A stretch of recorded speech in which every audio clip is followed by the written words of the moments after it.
Shu ko'rayotgan har bitta kottejlarni xohlasangiz рассрочка, xohlasangiz ipoteka, xohlasangiz naqdga xarid qilsangiz bo'ladi. Qarang, maydonlari 1.7 sotixdan faqat shu oxirgisini maydoni 2 sotixdan oshiq kelinmaski uyimizni ichkari qismidan ko'rsatib beraman.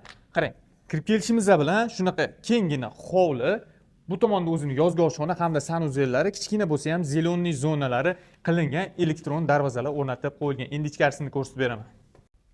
Ko'rib turganingizdek, uyimizda korobka holatda, bu birinchi qavatimizadagi katta hol va bu tomonimizda bo'lsa studiyniy oshxonasi joylashgan. Bundan tashqari birinchi qavatimizda bitta mehmonxona va yotoqxona hamda umumiy yuvinish xonalari bor.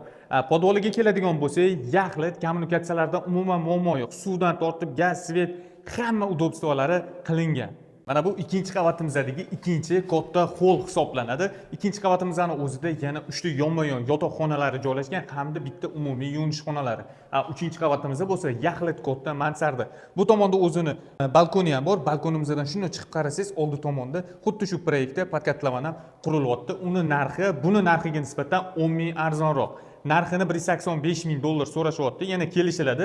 Lokatsiyasiga keladigan bo'lsa, Yangi Darxon. Shundoqqina Kiyev avtosalonining orqasidagi mahalla. To'liq lokatsiya Telegram kanalimizda.